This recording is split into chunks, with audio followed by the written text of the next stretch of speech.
Good morning everyone, I am your Vishwadeep sir. Welcome to Vishwadeep bio classes. आप सभी लोगों का स्वागत है विश्वदीप बायो क्लासेस में। जैसा कि हम इसके पहले क्लास पढ़ रहे हैं सेल डिवीजन के बारे में। तो स्टूडेंट्स, आज हम जो सेल डिवीजन का रिमेनिंग टॉपिक है मियोसिस सेल डिवीजन, उसके बारे में हम लोग चर्चा करेंगे। तो मियोसिस सेल डिवीजन होता क्या है पहले वो जानेंगे। इसके पहले हमने माइटोसिस सेल डिवीजन के बारे में जो बताया था, माइटोसिस सेल डिवीजन, इसके अंडर को हमने देखा था कि एक सेल जो है मीन्स पेरेंट सेल जो है, एक parent cell 2 inequal daughter cell में डिवाइड हो रहे थे। अगर ये डिप्लॉयड इन नेचर में है तो ये भी डिप्लॉयड इन नेचर में ही थे। लेकिन मियोसिस सेल डिवीजन में हम देखेंगे कि अब यहां पे जो है जो मियोसिस सेल डिवीजन होगा,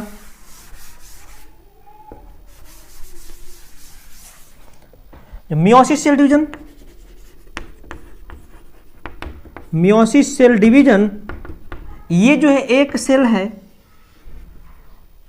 यहां पे अगर ये सेल डिप्लॉयड इन नेचर में है तो ये क्या होते हैं, यहां पे 2 टाइम डिवीजन होता है स्टूडेंट्स मियोसिस सेल डिवीजन में। मीन्स एक सेल जैसे ही यहां पे डिवीजन हुआ फर्स्ट टाइम, यहां पे हम कह सकते हैं मियोसिस फर्स्ट होता है। अगेन एक बार फिर से अगेन डिवीजन होता है।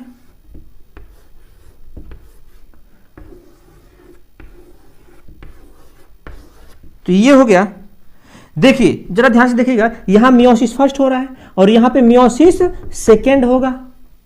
देखिए यहां पे मियोसिस सेल डिवीजन के दौरान डिप्लॉयड सेल है तो डिप्लॉयड से क्या हो जाते हैं, हैप्लॉयड इन नेचर में हो जाते हैं। क्यों? क्योंकि यहां पे क्रोमोसोम नंबर हाफ हो जाते हैं और ये जो डिवीजन ही क्या कहलाता है, रिडक्शनल, रिड्यूस्ड हो जाते हैं। क्रोमोसोम नंबर रिड्यूस्ड हो जाते हैं, यहां पे क्रोमोसोम नंबर हाफ हो गया। तो इसके बाद ये जो है सेकेंड डिवीजन कैसा होता है, इक्वेशनल डिवीजन होता है। तो यहां पे हम कह सकते हैं ये फर्स्ट डिवीजन जो होता है ये रिडक्शनल डिवीजन होता है एंड सेकेंड डिवीजन जो है ये इक्वेशनल डिवीजन होता है, इक्वेशनल डिवीजन होता है। इसमें जो होगा इक्वेशनल डिवीजन मतलब क्रोमोसोम नंबर रिमेन कांस्टेंट, ये भी कैसे होता है, हैप्लॉयड ही रहेंगे। मीन्स अगर हम कह सकते हैं यहाँ पे 46 नंबर ऑफ क्रोमोसोम्स है तो 46 नंबर ऑफ क्रोमोसोम्स से यहाँ पे जो क्रोमोसोम्स रिमेन होंगे वो कैसे हो जाते हैं, हैप्लॉयड हो जाते हैं, यानी कि 23 नंबर ऑफ क्रोमोसोम्स रिमेन रह जाते हैं। 23 नंबर ऑफ क्रोमोसोम्स हो जाएंगे। तो यहाँ पे क्रोमोसोम्स अगर रिड्यूस्ड हो गया तो ये भी 23 हो जाएंगे। ये जो है 2 टाइम डिवीजन होता है स्टूडेंट्स। एक तो हम मियोसिस सेल डिवीजन पढ़ रहे हैं, meiosis cell division, parent cell, ये हो गया क्या, पेरेंट सेल, पेरेंट सेल से जो डॉटर सेल होंगे, पेरेंट सेल से जो डॉटर सेल का फॉर्मेशन हो रहा है स्टूडेंट्स, ये डॉटर सेल कैसे हो जाते हैं, इसमें हैप्लॉयड हो जाते हैं, डिप्लॉयड से हैप्लॉयड हो गए। यहां पे डबल डिवीजन भी हम कह सकते हैं इसको, also called double division, double division. क्यों? देखिए जरा, एक टाइम फर्स्ट टाइम डिवीजन यहां हुआ एंड फर्स्ट टाइम यहां हुआ, तो 2 टाइम डिवीजन हो रहा है, इसलिए हम इसको डबल डिवीजन भी कहते हैं। यहां पे डिप्लॉयड इन नेचर से हैप्लॉयड हुआ first division, this process is known as the reductional division. Haploid in nature से फिर अगेन मियोसिस सेकेंड हुआ तो इसमें जो है कि रिमेन कांस्टेंट रहे क्रोमोसोम्स, फिर ये क्या होते हैं, इक्वेशनल डिवीजन ही कहते हैं। तो यहां पे इसलिए हम डिप्लॉयड से हैप्लॉयड हो गए तो हम इस मियोसिस सेल डिवीजन को रिडक्शनल डिवीजन के नाम से भी जानते हैं। Meiosis cell division also called reductional division, reductional division, या फिर इसी को ही हम डबल डिवीजन के नाम से भी जानते हैं, डबल डिवीजन के नाम से भी जानते हैं स्टूडेंट। आइए देखते हैं जरा एक एक पॉइंट को एक्सप्लेन कर लेते हैं। जहां पे हमने कहा कि formation of 4 daughter cell, formation of 4 daughter cell का फॉर्मेशन हो रहा है from a single parent cell. एक सिंगल पेरेंट से 4 डॉटर सेल का फॉर्मेशन हुआ और वो सेल कैसे होंगे, number of chromosomes become half. जो नंबर ऑफ क्रोमोसोम्स अगर यह 46 नंबर है या फिर डिप्लॉयड इन नेचर में है तो ये कैसे हो जाते हैं, हैप्लॉयड इन नेचर में हो जाते हैं, या 23 नंबर ऑफ क्रोमोसोम्स में हो जाते हैं। Number of chromosomes become half in daughter cell, जो डॉटर सेल में हाफ हो गए वह parent cell known as meiosis cell division कहलाएंगे। सेकेंड देखते हैं point, meiosis cell division special type of cell, special type of cell, students एक चीज मैं आपको बता दूं, अच्छा special type of cell division होता है और डिप्लॉयड सेल डिवाइड, जिसमें कि जो सेल डिप्लॉयड होते हैं मीन्स ये 2 इन नंबर में होते हैं, ये डिप्लॉयड से 4 हैप्लॉयड सेल का फॉर्मेशन कर लेते हैं। Special type of cell division होता है या मियोसिस सेल डिवीजन। हमारे बॉडी में जितने भी डिवीजन हैं स्टूडेंट्स, हमारे बॉडी में डिवीजन, सभी बॉडी में डिवीजन, बॉडी के सभी सेल में डिवीजन होता है, जैसा कि माइटोसिस सेल डिवीजन होता भी है, मियोसिस सेल डिवीजन भी होता है। माइटोसिस सेल डिवीजन, जितने भी सोमैटिक सेल होते हैं हमारे बॉडी के अंदर, उस सभी सोमैटिक सेल में माइटोसिस होता है। जैसा कि हम देख पाए हैं 2 टाइप सेल होती है हमारे बॉडी में, एक होती है सोमैटिक सेल एंड अनदर जो होती है germinal cell. Second is germinal cell. देखिएगा सोमैटिक सेल हो गई और जर्मिनल सेल हो गए। सोमैटिक सेल हमारे बॉडी का वह सेल होता है जो कि गैमेट फॉर्मेशन में उनका कोई इंपॉर्टेंट रोल नहीं होता है, उसमें पार्टिसिपेट नहीं होते हैं। बट जर्मिनल सेल जो होता है ये हमारे गैमेट फॉर्मेशन में भाग लेते हैं। मीन्स ये क्या करते हैं, transfer one generation to another generation में, गैमेट फॉर्मेशन में भाग लिया, गैमेट का फॉर्मेशन किए, फिर नेक्स्ट जनरेशन में गए। तो जर्मिनल सेल में ही क्या होता है, यह सेल हमारे बॉडी में स्पेशल टाइप ऑफ सेल है। मीन्स जब गैमेट्स के अंदर ही होती है, गैमेटोसाइट के अंदर हम पढ़ेंगे, मेल में भी, मेल गैमेट्स में भी और फीमेल गैमेट्स के फॉर्मेशन के अंडर गोज भी ये सेल का फॉर्मेशन होती है। यहाँ पे जो हम देखेंगे कि जो जर्मिनल सेल है यही एक स्पेशल टाइप ऑफ सेल है और जर्मिनल सेल के अंडर गोज ही मियोसिस सेल डिवीजन होता है। बाकी सोमैटिक सेल डिवीजन में कभी भी मियोसिस नहीं होता है। क्यों? क्योंकि जब मियोसिस सेल डिवीजन होता है तो उसी दौरान ही गैमेट के फॉर्मेशन स्टार्ट होते हैं, गैमेट के फॉर्मेशन होते हैं। और जब गैमेट का फॉर्मेशन कैसे होता है, यहाँ पे हम देखेंगे थोड़ा सा। Primary germinal cell, primary germinal cell वह मेल का जो होगा टेस्टिस का प्राइमरी जर्मिनल सेल और फीमेल में ओवरी का प्राइमरी जर्मिनल सेल। वहां पे जो होगा प्राइमरी जर्मिनल सेल कैसे होते हैं, नेचर में डिप्लॉयड होंगे और वो आगे चल करके माइटोसिस होता है, फिर अगेन मियोसिस होता है, मियोसिस होकर के ये 4 डॉटर सेल में बनाते हैं। जब 4 डॉटर सेल का बनना होता है तो 4 डॉटर सेल ये क्या होते हैं, वह गैमेट होते हैं और गैमेट का फॉर्मेशन होता है। तो मेल में जो होते हैं वह मेल गैमेट स्पर्म के फॉर्मेशन होते हैं और फीमेल गैमेट ओवम का फॉर्मेशन होता है, जो कि नेचर में कैसे होते हैं, वह सारे के सारे नेचर में हैप्लॉयड होते हैं। तो हम देख पा रहे हैं कि डिप्लॉयड से हैप्लॉयड हो जाना। मियोसिस सेल का डिवीजन कैसे होता है, गैमेट फॉर्मेशन में होता है, वह स्पेशल टाइप की सेल होती है। आगे बढ़ते हैं, जरा देखते हैं इसमें students, meiosis occur reduction in chromosome, chromosome में रिड्यूस्ड हो जाता है यहाँ पे chromosome number, so also called reductional division, इसलिए हम इसको रिडक्शनल डिवीजन के नाम से भी जानते हैं। Meiosis helps to reduce the number of chromosomes. Number of chromosomes में क्या हो रहा है, मियोसिस क्या करा दे रहा है, डिप्लॉयड से हैप्लॉयड करा दे रहा है, नंबर ऑफ क्रोमोजोम रिड्यूस्ड कर दे रहा है। ठीक, इन ईच डॉटर सेल, सभी डॉटर सेल में 4 डॉटर सेल का फॉर्मेशन हुआ है, सभी डॉटर सेल में नंबर ऑफ क्रोमोजोम रिड्यूस हो रहे हैं। यहां पे हम देखेंगे the cell which undergoes meiosis is known as meiocyte. जो सेल हैं जिनके अंडरगोज मियोसिस हो रहा है या सेल हैं इनके अंडरगोज मियोसिस हुआ, यह क्या कहा है, ये हम इनको कहते हैं this known is the meiocyte. इसे हम मियोसाइट्स के नाम से जानते हैं। आगे बढ़ते हैं,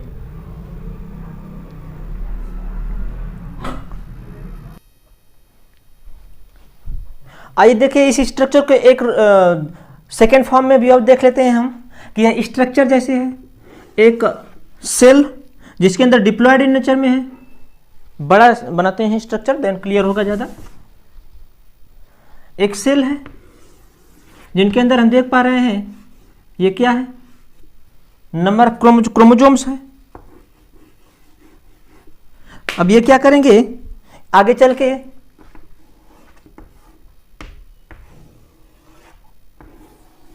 टू सेल में डिवाइड होंगे, यानी यहां पे क्या हो रहा है, मियोसिस फर्स्ट हो रहा है, मियोसिस फर्स्ट। तो इसमें क्रोमोजोम्स कैसे होते हैं, ये आगे डिवाइड हो जाएंगे। मैंने बताया इसमें यहां पे देख पा रहे हैं आप, हैप्लॉयड से यह डिप्लॉयड हो जाता है, यानी 46 नंबर ऑफ क्रोमोजोम से 23 ऑफ नंबर ऑफ क्रोमोजोम्स हो जाएंगे यहाँ पे। तो ये जो क्रोमोजोम्स है, एक कलर दिस क्रोमोजोम्स एक सेल में मूव कर जाएगा और यह क्रोमोजोम्स एक में चला जाएगा अनदर सेल में। फिर अगेन डिवाइड हुआ, सेकेंड मियोसिस हुआ, मियोसिस सेकेंड हुआ यहाँ पे। जब मियोसिस सेकेंड होगा तो फिर जो क्रोमोजोम्स नंबर हैं, मियोसिस फर्स्ट के बाद जो रिमेनिंग क्रोमोजोम्स हम कह सकते हैं हेप्लॉइड नंबर में है, तो यहाँ पे रिमेन कांस्टेंट हो जाएंगे क्रोमोजोम्स, यानी कि हेप्लॉइड है तो हेप्लॉइड ही रहेगा। मानिए ये क्या हो जाएंगे, डॉटर सेल। डॉटर सेल ये देख पा रहे हैं आप, यहां पे भी क्रोमोजोम्स क्या हो जाते हैं,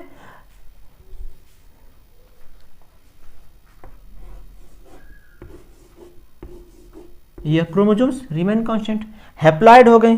तो यहां पे देख पा रहे हैं आप कि ये जो है इसके पहले जो सेल है, सेल के अंदर माइटोसिस हुआ, माइटोसिस में तो क्रोमोजोम्स जो डिवाइड होते हैं, जो माइटोसिस होता है तो इक्विसरल डिवीजन होता है, क्योंकि डिप्लॉइड नेचर में क्रोमोजोम्स का डिप्लॉइड नेचर में ही रहना होता है। और यहां से जो है फिर ये जो है कि क्रोमोजोम्स कैसे हैं, होमोलॉगस क्रोमोजोम्स हैं, यह होमोलॉगस क्रोमोजोम है।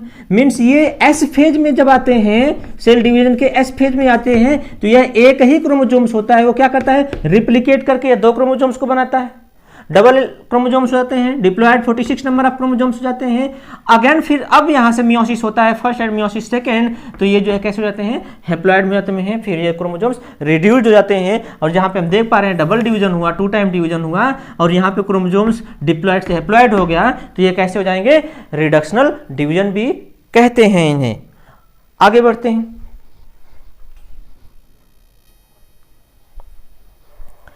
देखते हैं हम इसके आगे डिस्कवरी देखते हैं। मियोसिस सेल डिवीजन को डिस्कवर्ड किसने किया था, टर्म किसने दिया था, तो डिस्कवरी।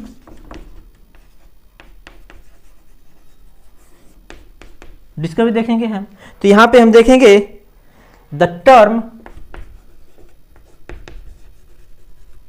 मियोसिस वाज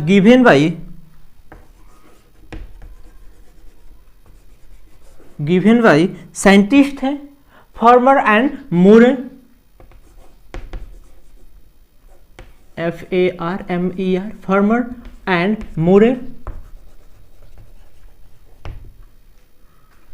ये साइंटिस्ट हैं भाई, फॉर्मर एंड मूरे, रिस्पेक्ट दो इन्हें, साइंटिस्ट हैं, अंडरलाइन एंड इन्वर्टेड कामा में रखो इन्हें।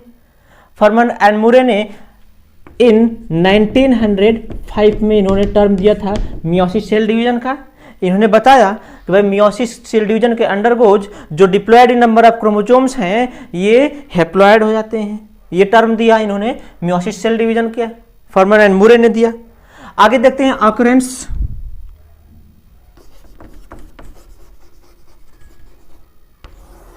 ऑकरेंस कहाँ पाया जाता है, कौन सी सेल में होता है मियोसिस सेल डिवीजन, तो मियोसिस सेल डिवीजन देखें कि meiosis occurs in all kind of eukaryotic cell.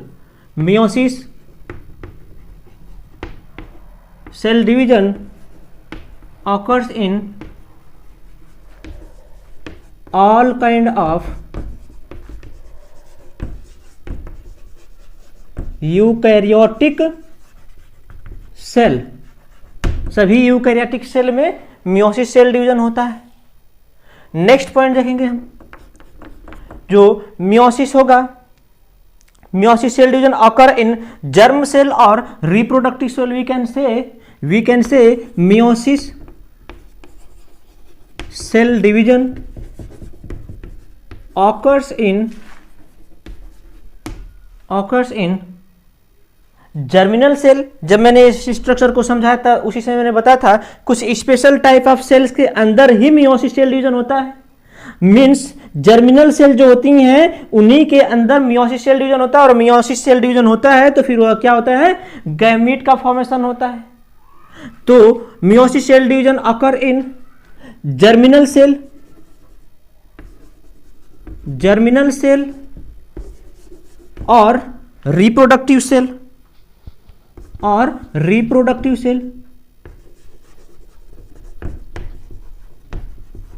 Germinal cell या फिर रिप्रोडक्टिव सेल के अंदर ही मियोसिस सेल डिवीजन होता है। विच इज रिस्पॉन्सिबल होते हैं किसके लिए, विच इज रिस्पॉन्सिबल फॉर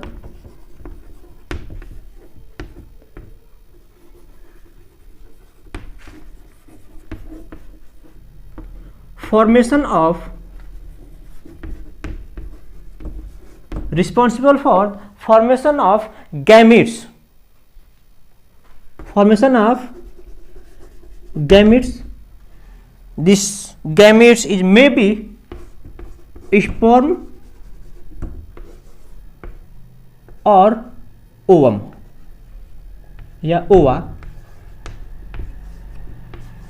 ये मेल गैमेट्स भी स्पर्म हो सकता है या फिर फीमेल गैमेट्स ओवा भी हो सकता है. हमने कहा जर्मिनल सेल के अंदर ही मियोसिस सेल डिवीजन होता है जो कि आगे चल के गैमेट के फॉर्मेशन के लिए रिस्पॉन्सिबल होते हैं. वह गैमेट्स क्या हो सकता है, अगर वह मेल जर्मिनल सेल है यानी टेस्टिस का जर्मिनल सेल है, प्राइमरी जर्मिनल सेल, तो वह मेल गैमेट्स स्पर्म का फॉर्मेशन करेगा. और फीमेल ओवरी का जर्मिनल सेल है तो वह फीमेल गैमेट्स ओवम का फॉर्मेशन होगा. यहाँ पे आगे देखते हैं. जैसा कि हमने कहा जो जर्मिनल सेल यानी हम कह सकते हैं ये जर्मिनल सेल भी हो सकती है. जर्मिनल सेल के अंदर भी हो सकता है मियोसिस, या फिर और reproductive cell. It's may be reproductive cell. Reproductive cell यहां पे जो है जर्मिनल सेल या फिर रिप्रोडक्टिव सेल, जब ये इन केस फीमेल, जब ये फीमेल के केस में होगा तो ये क्या फॉर्मेशन करेगा, oocyte का फॉर्मेशन करेगा. देन ये फॉर्मेशन करेगा किसका, oocyte. फॉर्मेशन होगा oocyte का. If in male case,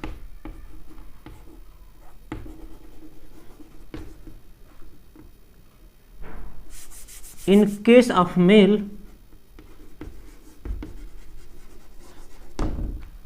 then the formation of spermatocyte.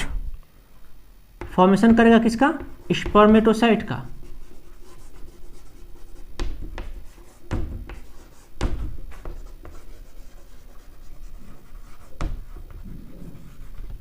Formation of spermatocyte का फॉर्मेशन करेगा यहाँ पे. अब यहाँ पे oocyte का फॉर्मेशन होगा, देन ओवम बनेगा. यहाँ पे स्पर्मेटोसाइट्स का फॉर्मेशन होने के दौरान फिर क्या बनेगा, मेल गैमेट्स स्पर्म का फॉर्मेशन होगा. आगे देखते हैं एक और होता है इसमें मियोसाइट्स.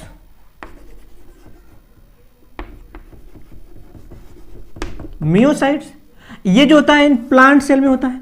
मैंने दो चीज तो बताया था मेल और फीमेल के केसेस में, बट प्लांट के केसेस में भी होता है जो कि स्पोर का फॉर्मेशन करता है. तो यहां पे ये कैसे होगा, इन प्लांट के केस में होगा. जब ये प्लांट के केसेस में होगा तो ये जो क्या कर रहा है, मियोसाइट बनाएगा, स्पोरोसाइट्स को बनाएगा. स्पोरोसाइट बनाएगा यानी गैमेट्स प्लांट्स में होगा स्पोर का फॉर्मेशन होना, जो डिप्लॉयड इन नेचर से हेप्लॉयड हो जाएगा. आगे देखते हैं मियोसिस फर्स्ट. आगे देखते हैं जैसा कि meiosis cell division. Meiosis cell division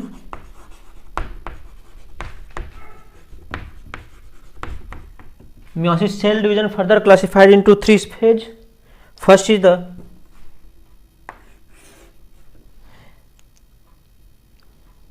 meiosis first. meiosis first की स्टडी करेंगे. सेकेंड होगा इंटरफेज एंड थर्ड होगा meiosis सेकेंड. Meiosis second. आइए मियोसिस फर्स्ट के अंडरगोज हम लोग देखेंगे कि यहाँ पे further classified into following 4 phase. इसके अंडरगोज हम स्टडी करेंगे 4 phase. Prophase first and metaphase first,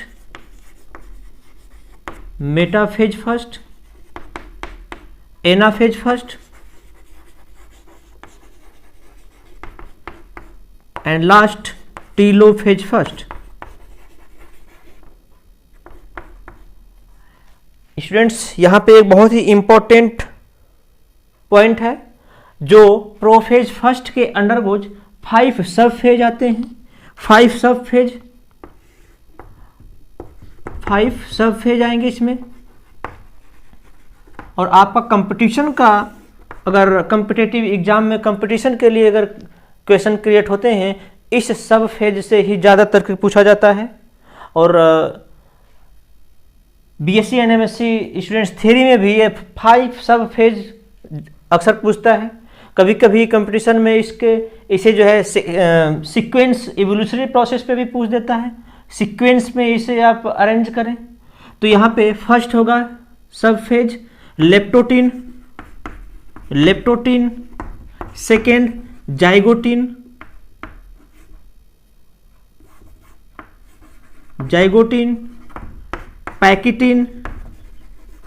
पैकिटीन, next diplotene and last है diakinesis.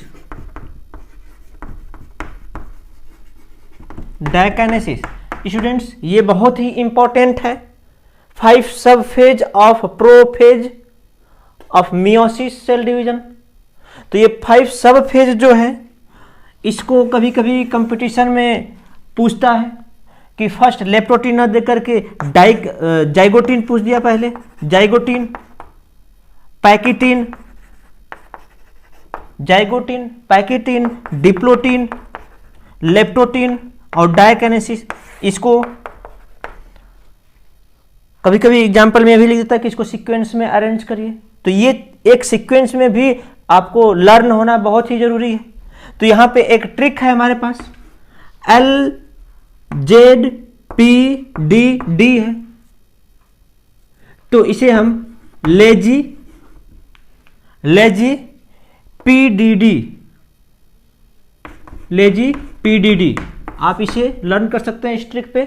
Lazy means leptotene, L से लेप्टोटीन, Z है आएगा यहाँ पे जाइगोटीन, फिर P है पैकिटीन, फिर again D diplotene, again D diakinesis. इस तरह से आप इसे एक सीक्वेंस में भी लर्न कर सकते हैं।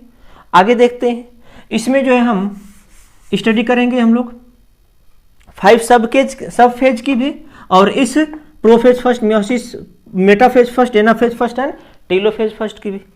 तो थोड़ी सी इसमें डीप है, लेंदी है, लेकिन परेशान होने की जरूरत एकदम नहीं है। एकदम बिल्कुल इजीली हम इसे आप लोगों को लर्न कराएंगे, एक्सप्लेन करेंगे with the help of diagram. बिल्कुल आपको घबराने की जरूरत नहीं है। देखिए आगे इसमें भी पढ़ा जाएगा। मियोसिस सेकेंड में जब हम चलेंगे तो यहाँ पे भी मियोसिस सेकेंड है, इसलिए सारा यही जो इसको मैंने ट्रिक बताया था, poor mat, prophase, metaphase, anaphase and telophase. तो इसी ट्रिक पे ही यहाँ पे भी आ जाता है ये prophase second, metaphase second, anaphase second and telophase second.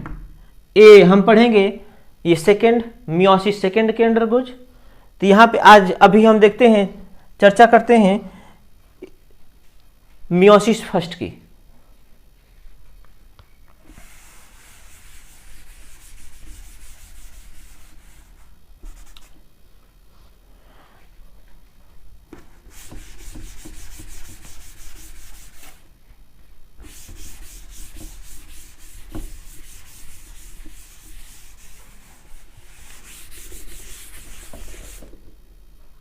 आगे बढ़ते हैं। प्रोफेज फर्स्ट, जैसा कि प्रोफेज फर्स्ट में जो सेल होते हैं, यहां पे अभी हम लिख सकते हैं prophase first is the longest phase होता है। इट्स लॉन्गेस्ट फेज होता है, longest phase we can see it's the longest phase of किसका, मियोसिस फर्स्ट का। Prophase first is the longest phase of meiosis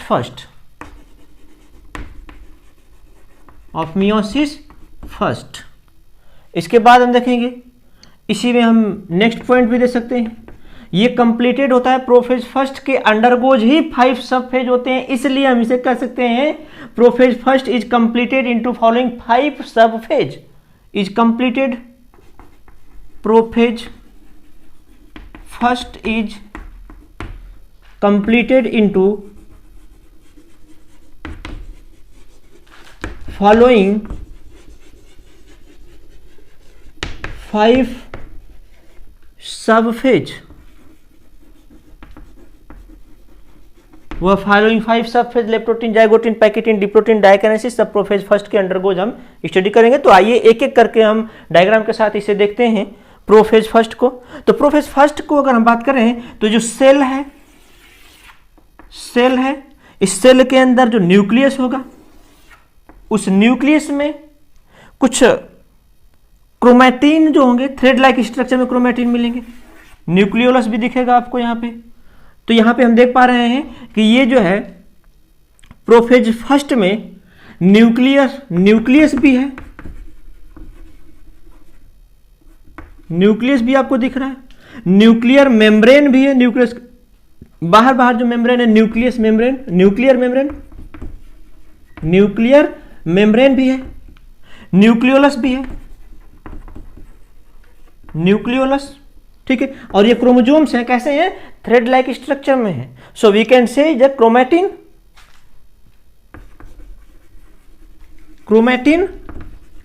जो है कैसे हैं, थ्रेड लाइक है, जो कि थ्रेड लाइक है। तो ये प्रोफेज फर्स्ट हो गया, यह प्रोफेज फर्स्ट हो गया।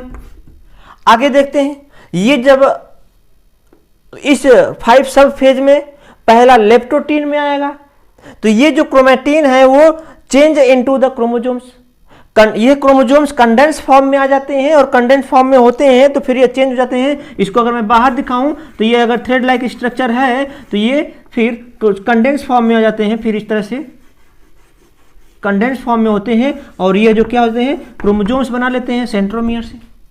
तो अब ये जो क्रोमैटिन है ये कंडेंस फॉर्म में आते हैं, और ये कंडेंस फॉर्म में होकर के it's convert into the chromosomes, this chromatin is change into the chromosomes. देखते हैं नेक्स्ट लेप्टोटीन को।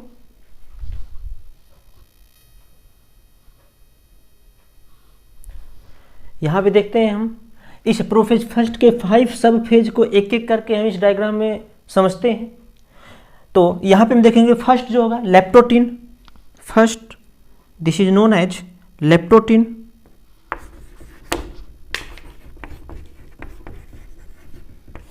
सेकेंड जो होगा जाइगोटीन, थर्ड होगा पैकेटीन,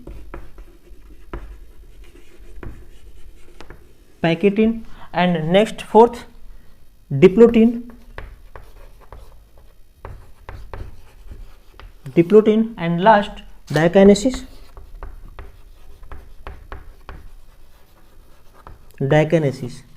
इसमें देखते हैं जैसा कि प्रोफेज फर्स्ट में हमने बताया कि नहीं, यहाँ पे जो क्रोमोजोम्स हैं थ्रेड लाइक स्ट्रक्चर में होते हैं, तो अब ये कह सकते हैं ये क्रोमोजोम्स हैं, लेप्टोटीन में क्रोमोजोम्स में कन्वर्ट हो गए थ्रेड लाइक क्रोमोजोम्स, तो हम कह सकते हैं ये क्रोमैटिन जो कैसा है, थ्रेड लाइक है, क्रोमैटिन थ्रेड बिकम डेंस, ये कैसे हो जाते हैं, डेंस हो जाते हैं, बिकम डेंस, बहुत ही डेंसिटी इनकी हो जाती है, बढ़ जाती है, become dense and convert into, या फिर कह सकते हैं हम change into chromosome, change into chromosomes. Next step हम इसे कह सकते हैं कि इज द फर्स्ट सब phase of the prophase first का है। ये क्या है, फर्स्ट सब फेज है, फर्स्ट सब फेज ऑफ प्रोफेज फर्स्ट, यह प्रोफेज फर्स्ट का पहला सब फेज है। अब ये जो क्रोमोजोम्स में कन्वर्ट हो गए, आगे बढ़ते हैं नेक्स्ट जाइगोटीन स्टेप में देखते हैं। जाइगोटीन स्टेज में ये जो क्रोमोजोम्स हैं ये क्या करते हैं, पेयरिंग फॉर्म में होते हैं, ये पेयरिंग के फॉर्मेशन में होने लगते हैं, और ये पेयर फॉर्म में हो गए, पेयर्ड हो गए, ये पेयर हुए क्रोमोजोम्स, तो इसे हम क्या कहते हैं, सिनेप्टोनिमल कॉम्प्लेक्स कहते हैं। बहुत इंपॉर्टेंट है, यहीं से एक एक स्टेप में आपके कंपटीशन में भी क्वेश्चन अराइज होते हैं कि जो क्रोमोजोम्स होते हैं किस सब फेज में सिनेप्टोनिमल कॉम्प्लेक्स का फॉर्मेशन होता है। तो आप यहाँ पे देख पा रहे हैं, बिल्कुल ध्यान से देखिएगा कि एक एक करके हम सभी चेंजिंग दिखाएंगे, कहाँ पे किस स्टेज में किस सब फेज में क्या चेंजिंग आ रही है और कहाँ से क्वेश्चन एराइज होता है कंपटीशन के लिए भी, वो भी आपको जो है कि यहाँ पे हम हेल्प दे देंगे। ठीक है, यहाँ पे वो भी मैं आपको इन्फॉर्म कर दूंगा कि कहाँ से क्वेश्चन एराइज होते हैं कंपटीशन के। तो ये तो यहाँ पे सिनेप्टोनीमल कॉम्प्लेक्स जो मोस्ट है, बहुत ही मोस्ट इंपॉर्टेंट, सिनेप्टोनीमल कॉम्प्लेक्स का फॉर्मेशन। सिनेप्टोनीमल कॉम्प्लेक्स, सिनेप्टोनीमल कॉम्प्लेक्स फॉर्मेशन कब हुआ? जब क्रोमोसोम्स पेयरिंग फॉर्मेशन हुए। एक चीज और, सिनेप्सिस कब कहते हैं? जब ये क्रोमोसोम्स पेयर्ड में हो गए, तब तो हमने कहा कि सिनेप्टोनीमल कॉम्प्लेक्स। लेकिन ये प्रोसेस ऑफ पेयरिंग जो हो रही है क्रोमोसोम्स के, this process of pairing of chromosomes is known as the synapsis. तो इसको हम क्या कहते हैं? साइनेप्सिस कहते हैं। साइनेप्सिस मतलब जो प्रोसेस है पेयरिंग होने का, उसे हम साइनेप्सिस कहेंगे। और ये जो क्या है, ये इज द सेकेंड सब फेज है, सेकेंड सब phase of prophase first. Second सब फेज है प्रोफेज फर्स्ट का। आगे देखते हैं, जाइगोटीन आपने देख लिया कंप्लीट, जहां पे हम न्यूक्लियस एंड न्यूक्लियर मेम्ब्रेन पूरी तरह से कंप्लीटली विजिबल है। यहां पे भी विजिबल है। अभी न्यूक्लियस, न्यूक्लियर मेम्ब्रेन, न्यूक्लियस में कोई चेंजिंग नहीं दिखेगी आपको। यहां पे सेंट्रियोल्स दिखेगा सभी में। ठीक है, अभी कोई चेंजिंग नहीं दिखेगी। ये जब हम आगे बढ़ेंगे डायकाइनेसिस में, तब देखेंगे कि चेंजिंग आएगी। न्यूक्लियस, न्यूक्लियर मेम्ब्रेन, न्यूक्लियोलस में भी चेंजिंग देखेंगे। अभी तक जो सिनेप्सिस प्रोसेस हुआ, जो यहाँ पे साइनेप्टोनीमल कॉम्प्लेक्स हुआ, ये हम देख पाए हैं जाइगोटीन में। नेक्स्ट पैकिटीन में देख रहे हैं। अब ये जो होमोलॉगस क्रोमोसोम्स है, होमोलॉगस क्रोमोसोम्स मतलब पेयरिंग हुआ है, क्रोमोसोम्स पेयर्ड हो गए, तो इसे क्या कहेंगे हम? होमोलॉगस। होमो मीन्स सेम, जो लॉगस सेम क्रोमोसोम्स। मतलब अगर यहाँ पे मैं दिखाऊं आपको, तो ये जो है होमोलॉगस क्रोमोसोम्स के अंदर ये पेयरिंग हो रही है, सॉरी क्रॉसिंग हो रहा है। जब क्रॉसिंग होता है तो कुछ इस तरह से फॉर्म होगा, जो ये क्रोमोसोम्स हैं,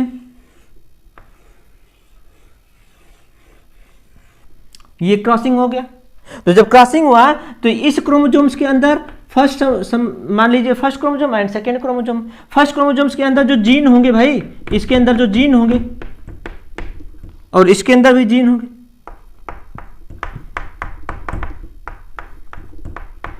तो हम कह सकते हैं क्रॉसिंग ओवर जहां पे होता है होमोलॉगस क्रोमोसोम्स के अंदर होगा था। और होमोलॉगस क्रोमोसोम्स के हम कह सकते हैं ये क्रोमैटिड्स है। एक क्रोमोसोम्स है, अगर यहां पे हम बात करें एक क्रोमोसोम्स, तो इनके पास अगर मैं इतनी बात करूं तो ये जो है क्रोमैटिड कहलाता है, वन लोकाई कहलाता है, वन क्रोमैटिड्स। और अनदर क्रोमैटिड, दूसरा एक क्रोमैटिड्स, दोनों ही एक सेंटर से अगर बाइंड होते हैं, सेंट्रोमियर से अटैच हो जाते हैं, तो ये क्या कहलाया? दिस इज ये क्रोमोसोम कहलाएगा। लेकिन अब यहां पे पेयरिंग हो गया, बिल्कुल अपनी तरह से एक क्रोमोसोम्स पेयर्ड बना लिए, ठीक है, रिप्लिकेशन हो गया यहां पे। तो ये 2 क्रोमैटिड्स हो गए, यहां पे भी 2 क्रोमैटिड्स और यहां पे भी ऊपर भी 2 क्रोमैटिड्स हो गए। और ये क्रोमोसोम्स एक ही है, तो क्रोमोसोम्स एक ही होगा, but number of amount of DNA double हो जाएगा यहां पे, क्योंकि ये क्रोमैटिड्स डबल हो गए हैं। तो यहां पे हम देख पाएंगे कि इनके जो ये बिल्कुल physically and structurally both similar है। It have both chromatids similar in physical and structure both, दोनों ही, ठीक है, सिमिलरली और स्ट्रक्चरली दोनों सेम है। तो हम कह सकते हैं कि ये बिल्कुल जुड़वा की तरह, ट्विंस। जो लड़का होगा या लड़की है, गर्ल्स है या बॉयज है, अगर जो बिल्कुल ट्विंस पैदा होते हैं, बर्थ होता है, तो क्या आप जुड़वा कहते हैं, ठीक है। तो ये भी जुड़वे की तरह से ही हैं, तो दोनों ही बिल्कुल सेम है स्ट्रक्चरल फिजिकल। तो इसे हम क्या कह सकते हैं? सिस्टर क्रोमैटिड भी कहते हैं, सिस्टर क्रोमैटिड भी कहते हैं। तो ये सिस्टर क्रोमैटिड, अब देखो यहां पे एक सिस्टर क्रोमैटिड ये हो गया और एक सिस्टर क्रोमैटिड इस क्रोमोसोम्स के हो गए, और दोनों ही सिस्टर क्रोमैटिड्स के बीच में क्या हो रहा है? क्रॉसिंग ओवर हो रहा है। तो हम कह सकते हैं एक सिस्टर क्रोमैटिड्स, दूसरा सिस्टर क्रोमैटिड्स, इन दोनों के बीच में जब क्रॉसिंग हुआ तो जेनेटिक मटेरियल एक्सचेंज होंगे, 2 क्रॉसिंग होगा। यहाँ पे ये क्रॉसिंग हो रहा है, देखो ये क्रॉसिंग हो रहा है अगर, तो इस क्रोमोसोम्स के अंदर का और इस क्रोमोसोम्स, एक क्रोमोसोम ये हो गया, ये क्रोमोसोम ये हो गया, दोनों के अंदर अगर क्रॉस हो रहे हैं तो जेनेटिक मटेरियल जो जीन है ये first chromosome second chromosomes, second के क्रोमोजोम्स का जीन फर्स्ट में ट्रांसफर होगा और फर्स्ट क्रोमोजोम्स के जीन जो है सेकेंड में ट्रांसफर होगा। उसी तरह से हम कह सकते हैं genetic material exchange, genetic material exchange between two non sister chromatids, two non sister chromatids, two non-sister chromatids of homologous chromosome, of homologous chromosome, homologous chromosomes के बीच में जो non sister chromatids, sorry homologous chromosomes का जो non sister chromatids है इनके बीच में जो है जेनेटिक मटेरियल एक्सचेंज हो रहे हैं। और ये पॉइंट बहुत इंपॉर्टेंट पॉइंट होता है कि जब ये जेनेटिक मटेरियल एक्सचेंज होते हैं तो ड्यू टू दिस रीजन, इस जेनेटिक एक्सचेंज जीन एक्सचेंज होने के कारण, due to this reason variation occurs, variation cause होता है, variation occurs in new generation या फिर न्यू ओरिजिन, जब ये क्रॉसिंग ओवर होता है।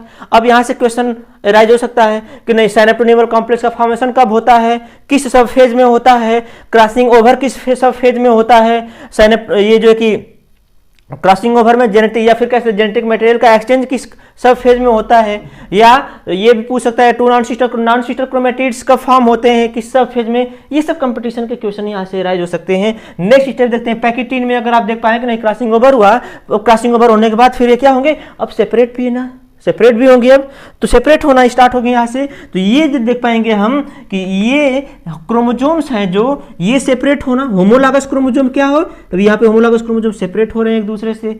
जब सेपरेट होंगे तो यहाँ पे क्रॉस लाइक स्ट्रक्चर फॉर्म होता है, ये इस तरह से होगा। नेक्स्ट अगर मैं यहाँ बना दूं, ये देखो इस तरह से होगा ये। तो जेनेटिक मटेरियल जो एक्सचेंज हो रहे हैं यहाँ पे, जेनेटिक मटेरियल इसमें भी एक्सचेंज कर देते हैं, आप देख पा रहे हैं। तो ये जो है कुछ cross like structure, class like structure figure form होता है। यही क्रॉस लाइक स्ट्रक्चर फॉर्म होता है, this is known as the chiasma formation. ये कंपटीशन में आ जाता है। किस सब फेज में कैजमा का फॉर्मेशन होता है, कैजमा फॉर्मेशन हुआ किसमें, डिप्लोटीन में हुआ। तो कैजमा का फॉर्मेशन हुआ और इसमें होमोलॉगस क्रोमोजोम्स एक दूसरे के साथ सेपरेट होना स्टार्ट हो गए हैं। होमोलॉगस क्रोमोजोम्स सेपरेट हो रहे हैं, होमोलॉगस क्रोमोजोम सेपरेट। और एक चीज और इसमें देखेंगे कि nuclear membrane, nucleolus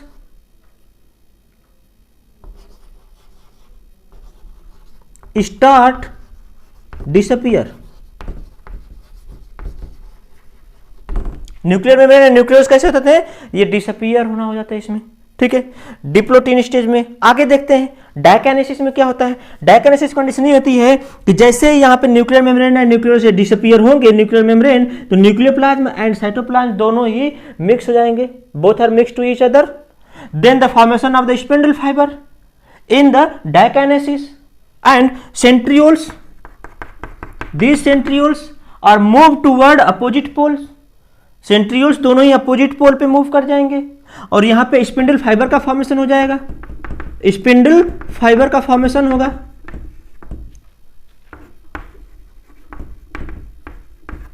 centrioles animal pole and vegetal pole पे मूव करेंगे, स्पिंडल फाइबर का फॉर्मेशन होगा। और इसी में ही ये जो है बीच में सेंटर में आप देख पा रहे हैं इक्वेटर लाइन भी फॉर्म होगा, इक्वेटर लाइन, इक्वेटर लाइन का भी फॉर्मेशन हुआ। बट अभी भी हम देख पा रहे हैं कि होमोलॉगस क्रोमोजोम जो है सेपरेट हो चुके हैं और यहां पे एक दूसरे के साथ अभी इस इक्वेटर लाइन पे अरेंज नहीं है। तो नेक्स्ट स्टेप में हम देखते हैं कि ये होमोलॉगस क्रोमोसोम्स इस इक्वेटर लाइन पे, स्पिंडल फाइबर के इक्वेटर लाइन पे बिल्कुल अरेंज हो जाते हैं, फिर वो स्प्लिट होते हैं। आइए नेक्स्ट स्टेप में एक एक करके पढ़ते हैं।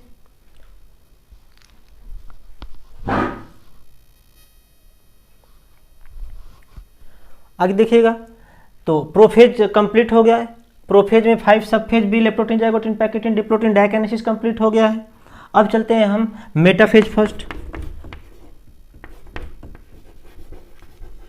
मेटाफेज फर्स्ट, और ये होगा एनाफेज फर्स्ट,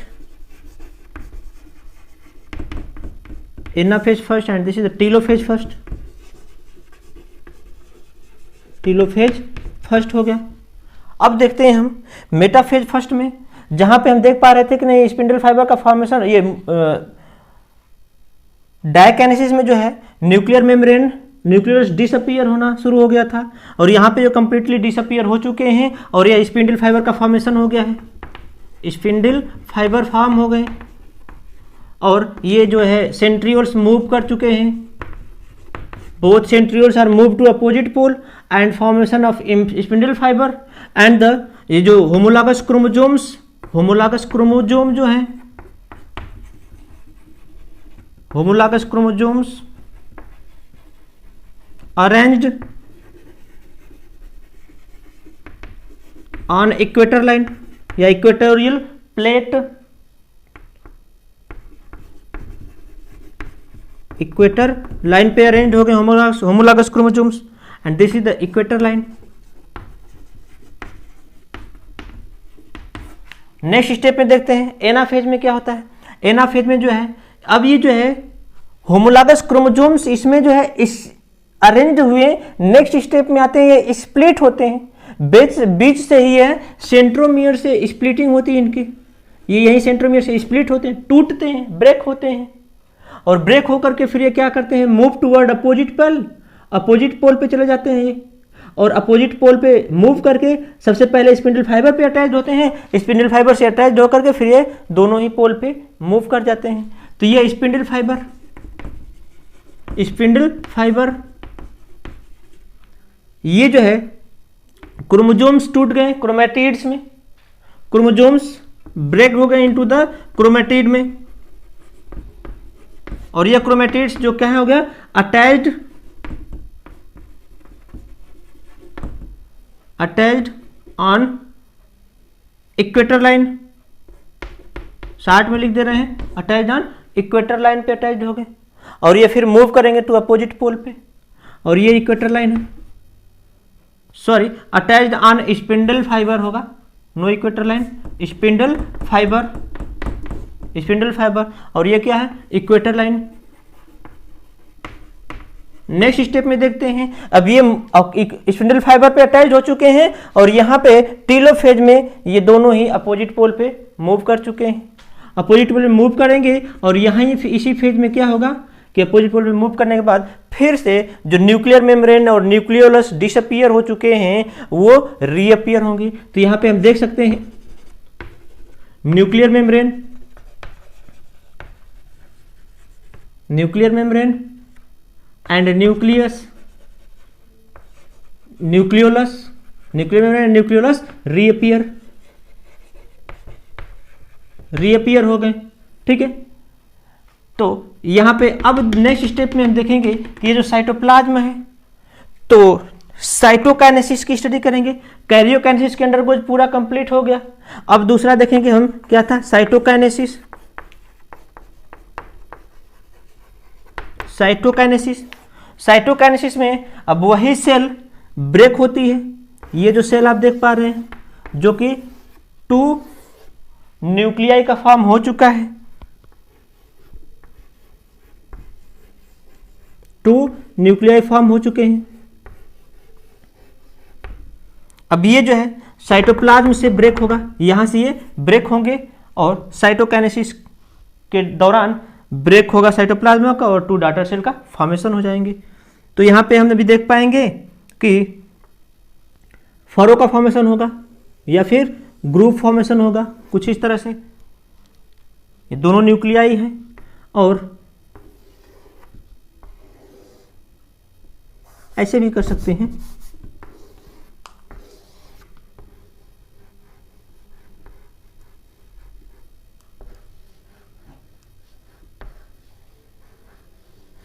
टू न्यूक्लियाई, और यहां से साइटोप्लाज्म में फोरो फॉर्मेशन होगा, या फिर ये ग्रुप फॉर्मेशन होगा, ग्रुप फॉर्मेशन, ग्रुप का फॉर्मेशन हो गया, या फिर फोरो का फॉर्मेशन। तो ये क्या होंगे, साइटोप्लाज्म में ब्रेक डाउन हो जाएगा, तो आगे चल के न्यू 2 डॉटर सेल फॉर्म कर जाएंगे, 2 डॉटर सेल फॉर्म हो जाएंगे यहां पे।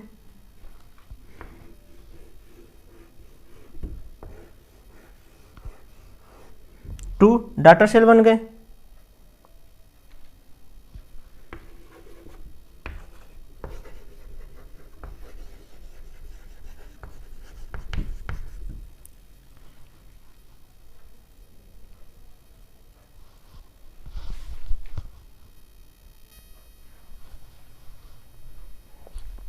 इसको यहां पे ऐसे करेक्ट करते हैं स्टूडेंट्स।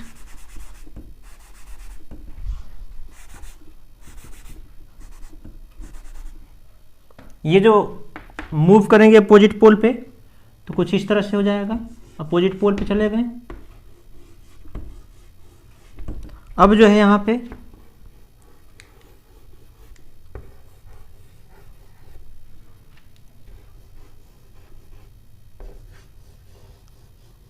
ये फॉर्मेशन हो जाएगा। तो ये हम देख पा रहे हैं साइटोकाइनेसिस हुआ, 2 डॉटर न्यूक्लियाई फॉर्म हो गए, और इसमें न्यूक्लियोलस भी होगा, न्यूक्लियोलस भी बनेंगे। तो न्यूक्लियोलस,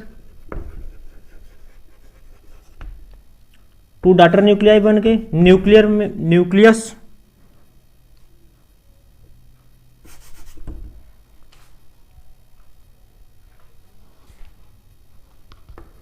ये न्यूक्लियस होगा।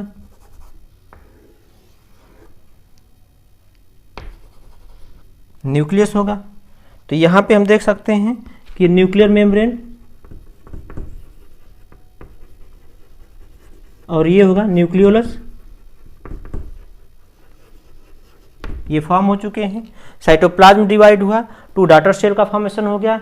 अब इसके बाद हम नेक्स्ट क्लास में स्टडी करेंगे मियोसिस सेकेंड का। जब मियोसिस सेकेंड पढ़ेंगे तो मियोसिस सेकेंड के अंडरगोज हम लोग पढ़ेंगे प्रोफेज। अगर यहां मियोसिस सेकेंड पढ़ेंगे, अब मियोसिस सेकेंड के अंडरगोज हम लोग पढ़ेंगे प्रोफेज सेकेंड,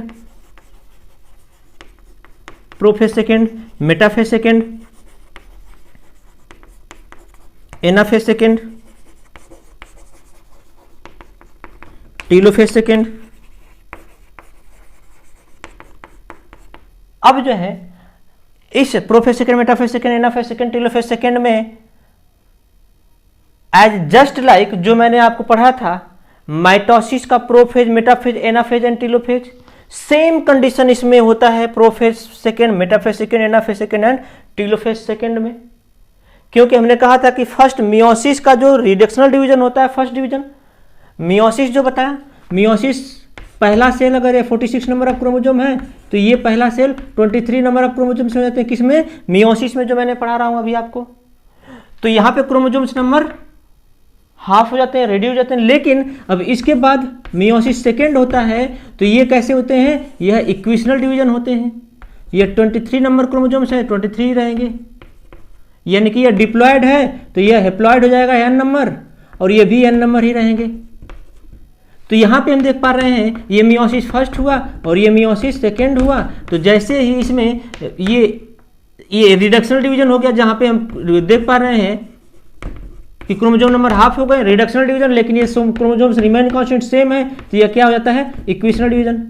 और मैंने आपको माइटोसिस में भी पढ़ाया था कि माइटोसिस है, माइटोसिस में अगर 2 इन नंबर में है तो ये भी जो क्रोमोसोम्स जो सेल डिवाइड होते हैं तो ये कैसे होते हैं? 2 इन नंबर में ही होते हैं, डिप्लॉयड इन नेचर में ही होते हैं, क्योंकि यहाँ पे क्या होता है? इक्वेशनल डिवीजन होता है। तो यहाँ पे इक्वेशनल डिवीजन भी हो रहा है, यहाँ पे भी इक्वेशनल डिवीजन हो रहा है, यानी कि ये मियोसिस फर्स्ट पढ़ लिए आप, यहाँ पे अब सेकेंड हम पढ़ेंगे मियोसिस सेकेंड, तो इसका भी इक्वेशनल डिवीजन है, यहाँ पे भी इक्वेशनल डिवीजन है, तो दोनों ही कैसे होते हैं, बिल्कुल सेम होते हैं। तो यहाँ मियोसिस सेकेंड जो है prophase second, metaphase second, anaphase second and telophase second just like किसकी तरह होता है, माइटोसिस की तरह होता है। तो ये हम पढ़ेंगे। इसके बाद जब मियोसिस सेकेंड में साइटोकाइनेसिस पढ़ेंगे तो फिर ये सेल यहाँ पे अभी कंप्लीट नहीं है, ये 2 डॉटर सेल का फॉर्म हो चुके हैं, लेकिन अब जो है इक्वेशनल डिवीजन होगा तो 4 डॉटर सेल का फॉर्मेशन हो गया, तो ये जो है कि 2 टाइम डिवीजन होता है। तो नेक्स्ट क्लास में हम पढ़ाएंगे मियोसिस सेकेंड। आज की क्लास यहीं खत्म करते हैं। क्लास में जो भी कुछ भी क्वेरी करना हो आपको क्वेश्चन कर सकते हैं, आप कमेंट सेक्शन में कमेंट कर सकते हैं। और क्लास कैसी लगी उसको भी लाइक शेयर सब्सक्राइब कर दीजिएगा, अच्छा लगा हो तो। Thank you.